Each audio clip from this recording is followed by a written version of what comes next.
میرے واجب الاحترام معزز حاضرین، حق تعالیٰ نے موت و حیات کا سلسلہ اس لیے بنایا، اللہ رب العزت فرماتے ہیں تاکہ ہم دیکھیں کہ تم میں سے کون کون اچھے عمل کر کے آتا ہے۔ زندگی دی، پھر اس کے بعد موت ہے، موت کے بعد پھر زندگی ہے۔ کیا مقصد ہے اس کا؟ کون اچھے عمل کر کے آتا ہے؟ احسن عملا، کون اچھے عمل کر کے آتا ہے؟ میرے محترم سامعین، ہم تو یہ سمجھتے ہیں کہ یہاں دنیا میں آنے کا مقصد ہے کھانا پینا، کمانا، بچے پال لینا، مکان بنا لینا، بس ان کے شادی بیاہ کر دینا، یہ مقصد ہے دنیا میں آنے کا۔ یہ مقصد نہیں ہے۔ حق تعالیٰ نے اس آیت مبارکہ میں واضح فرما دیا کہ ہم دیکھنا چاہتے ہیں کہ تم میں سے کون کون اچھے عمل کر کے آتا ہے۔ ایک ہے کثرت عمل اور ایک ہے اچھا عمل، اس میں فرق ہے۔ اچھا، ایک جملہ آپ بولتے ہیں، بندہ چنگا کھا لوے پاویں تھوڑا ہی کھا لوے، یہ سمجھ آتا ہے آپ کو؟ جی میری آواز سمجھ آ رہی؟ تو یہ جملہ آپ بولتے ہیں جی تھوڑا کھا لو اچھا کھا لو، یہ سمجھ آتا ہے نا؟ تو حق تعالیٰ فرماتے ہیں عمل اچھا ہو تھوڑا ہی ہو ہم قبول کر لیں گے، اگرچہ آخرت کے مقابلے میں دنیا میں جتنے بھی اچھے عمل ہیں وہ تھوڑے ہیں، یہ یاد رکھنا۔ آخرت کے مقابلے میں، اس انعامات کے مقابلے میں ہماری جو محنت ہے، جتنے بھی عمل ہیں یہ بہت تھوڑے ہیں، لیکن چلو تھوڑے ہی صحیح، فرمایا کہ اچھے ہوں۔ احسن عملا، اچھا عمل ہو، صرف عمل نہ ہو۔ بہت سے لوگ قیامت کے دن اعمال کے تو انبار لے کر آئیں گے، لیکن ان میں اچھائی نہیں ہوگی، ہباء منثورا، جیسے ہوا میں اڑا دیے، ایسے اڑا دیے جائیں گے، کچھ بھی نہیں ان میں۔ تو میرے محترم سامعین، اب اچھا عمل کیا چیز ہے؟ بس یہی آج کی گفتگو کا حاصل ہے اور یہی بات آپ کو سمجھانی ہے۔ تو فرمایا کہ اچھا عمل وہ ہوتا ہے جہاں اللہ کا حکم ہو اور نبی کا طریقہ ہو، اور تیسری چیز کہ دل میں اللہ کی محبت ہو، عمل اچھا ہو جائے گا۔ اللہ کا حکم ہو، یہ پہلی بات ہے۔ اگر وہ اللہ کا حکم نہیں، آپ کی اپنی مرضی ہے تو رہے مرضی، وہ اچھا نہیں، چاہے دنیا والے جتنا مرضی اچھا کہیں۔ دوسری بات کہ اللہ کا حکم تو ہے مگر طریقہ نبی کا نہیں ہے، من گھڑتا ہے اپنا ہی، زمانے کا رسم و رواج ہے، کلچر ہے معاشرے کا، ہے جی، نبی کا طریقہ نہیں ہے اور کوئی اچھا عمل نہیں ہے۔ اب اگر دو چیزیں تو ہیں مگر تیسری نہیں ہے، کیا؟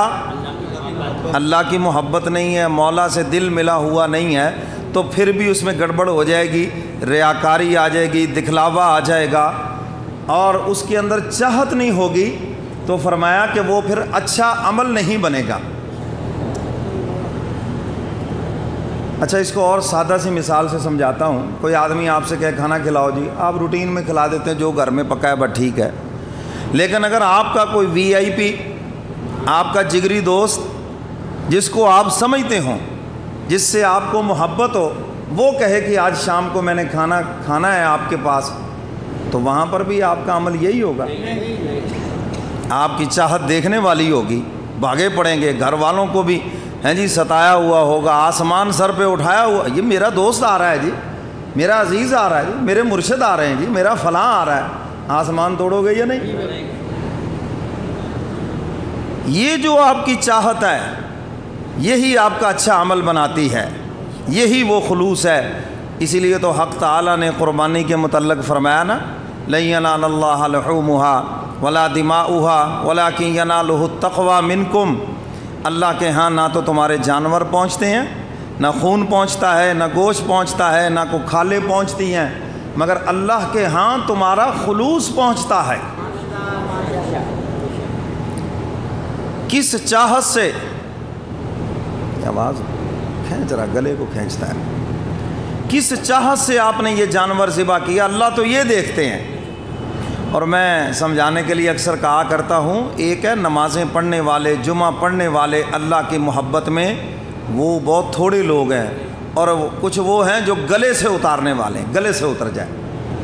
ان کو یہ بھی پتہ نہیں ہم نے جمعہ پڑھا یا نہیں پڑھا، کیا ہوا، کیا دعا مانگی، کیا کچھ نہیں علم ان کو، وہ گلے سے اتارنے والے ہیں۔ ٹھیک ہے، فرض تو ادا ہو جائے گا، لیکن حق تعالیٰ تو بندے کا خلوص دیکھتے ہیں، اس کی محبت دیکھتے ہیں کہ اس نے یہ جو نیک عمل کیا ہے کس چاہت سے کیا ہے، کس خلوص سے کیا ہے۔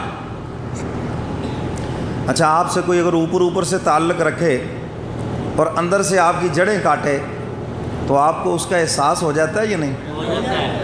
جی ہو جاتا ہے نا، پاگلوں کو بھی پتہ چل جاتا ہے، عقل مند تو عقل مند، پاگل بھی کہتے ہیں جی آپ چھوڑیں جی مولوی صاحب، یہ سب ڈرامہ بازی ہے، یہ سب اوپر سے ایسے لفظ بول رہا ہے، ایسی باتیں کر رہا ہے، تمہیں نہیں پتہ یہ اندر سے کیا ہے۔ اچھا، اللہ میاں کو نہیں پتہ چلتا؟ بتاؤ بھائی، ہیں اللہ میاں کو نہیں پتہ چلتا کہ یہ اندر سے کتنے خلوص سے میرے لیے یہ کام کر رہا ہے؟ اور جتنا انسان خلوص سے، محبت سے اللہ کے لیے نیک عمل کرتا ہے، اللہ اتنی ہی اس کی قدر فرماتے ہیں، اتنی ہی اس کی قدر فرماتے ہیں۔ تو میرے محترم سامعین، کثرت عمل کی طرف ٹھیک ہے آپ کی نظر ہونی چاہیے، بہت سے نیک اعمال ہونا چاہیے، اس میں کوئی شک نہیں، لیکن اچھے عمل کی طرف بھی نظر رکھیں۔ احسن عملا، کون اچھے عمل کرتا ہے؟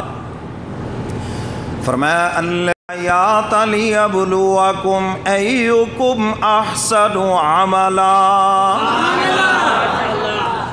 حق تعالیٰ فرماتے ہیں ہم نے موت و حیات کا سلسلہ اس لیے بنایا تاکہ ہم دیکھیں کہ تم میں سے کون اچھے عمل کر کے آتا ہے، اور فرمایا جو اچھے عمل کر کے آئے گا جنت میں جائے گا، اور جو برے عمل کر کے آئے گا جہنم کا ایندھن بنے گا۔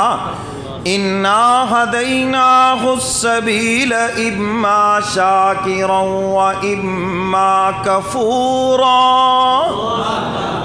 حق تعالیٰ فرماتے ہیں ہم نے ہر انسان کو اچھائی کا رستہ بھی بتلا دیا اور برائی کا رستہ بھی بتلا دیا۔ اچھائی کرنا چاہے اس کی مرضی ہے، برائی کرنا چاہے اس کی مرضی ہے۔ اللہ اکبر۔ لیکن فرمایا کہ ہم نے اختیار دیا ہے اس کو، اچھائی کا بھی اور برائی کا بھی، اسی اختیار کے اوپر جزا اور سزا ہے۔ اپنے اختیار کو صحیح استعمال کر کے آئے گا جنت میں جائے گا، اور اپنے اختیار کو غلط استعمال کر کے آئے گا جہنم میں جائے گا۔ افسر کے متعلق کہتے ہیں نا جی، اپنے اختیارات کو ناجائز استعمال کیا ہے جی، اس کے یہ اختیارات نہیں تھے جو اس نے کام کیا ہے۔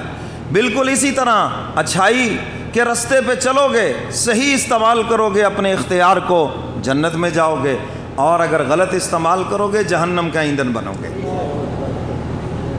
تو میرے محترم سامعین، سب سے پہلی چیز اللہ کا حکم، نبی کا طریقہ، اور تیسری چیز اللہ کی محبت۔ حکیم الامت